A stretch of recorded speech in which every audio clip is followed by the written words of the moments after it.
जब भगवान वामन रूप में राजा बलि के पास आए तब भगवान ने राजा बलि से 3 पग धरती की मांग की। भगवान ने 2 ही पग में संपूर्ण पृथ्वी को आकाश से नाप लिया। तब राजा बलि समझ गए कि भगवान उनकी परीक्षा ले रहे हैं। उन्होंने तीसरा पग अपने सिर पर रखने को कहा।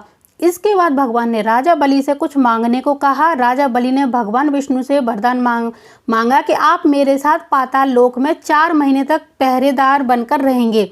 तब से भगवान विष्णु लक्ष्मी माता जी को स्वर्ग में छोड़कर वर्ष में 4 महीने राजा बलि के पास पहरा देने के लिए जाते हैं।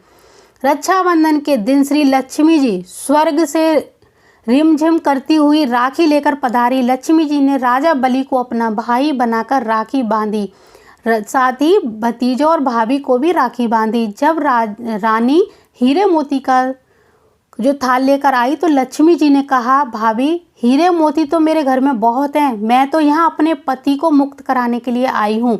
इस प्रकार से लक्ष्मी जी राजा बलि की बहन बनी और भगवान विष्णु और उनको लेकर अपने साथ चली गई। ये थी रक्षाबंधन की कहानी, इसीलिए रक्षाबंधन का ये पर्व मनाया जाता है।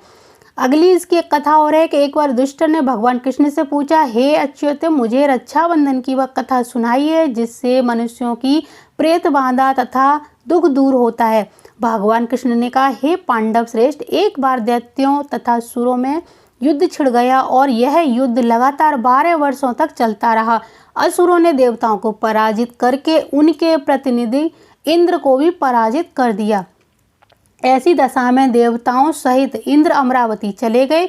उधर विजेता दैत्यराज ने तीनों लोगों को अपने वश में कर लिया।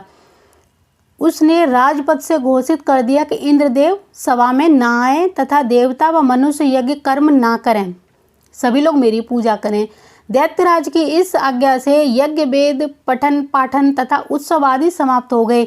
धर्म के नाश से देवताओं का बल घटने लगा। यह देखकर इंद्र अपने गुरु बृहस्पति के पास गए तथा उनके चरणों में गिरकर निवेदन करने लगे, गुरुवर मेरी दशा पर ये परिस्थितियां हैं, ऐसी दशा मुझे मतलब अपने प्राण देने का मन हो रहा है, ना तो मैं भाग सकता हूँ ना ही युद्ध में टिक सकता हूँ, क्या करूँ, मैं बहुत परेशान हूँ, कुछ उपाय बताइए। बृहस्पति ने इंद्र की वेदना सुनकर उसे रक्षा विधान करने को कहा। श्रावण पूर्णिमा को प्रातःकाल निम्न मंत्र से रक्षा विधान संपन्न किया।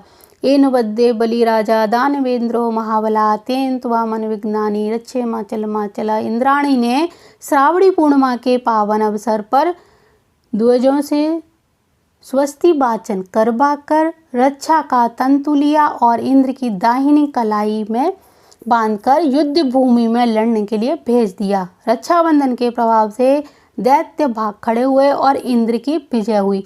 राखी बांधने की प्रथम प्रथा का सूत्रपात्र यही कथा है। बहुत सारी कथाएं आपने सुनी होंगी जो लगातार कहीं ना कहीं सुनने देखने को मिल रही हैं, लेकिन ये कहानी जो है ये बहुत पौराणिक समय से चली आ रही हैं और इसके अलावा और भी बहुत सारे ऐसे काम हुए हैं जो रक्षाबंधन वाले दिन हुए हैं। तो ये सारी कहानियाँ और ये रक्षा सूत्र का जो महत्व आपस में एक दूसरे से जुड़े हुए हैं। अभी चलती हूँ। जय माता दी, जय गुरुदेव और जय श्री राम।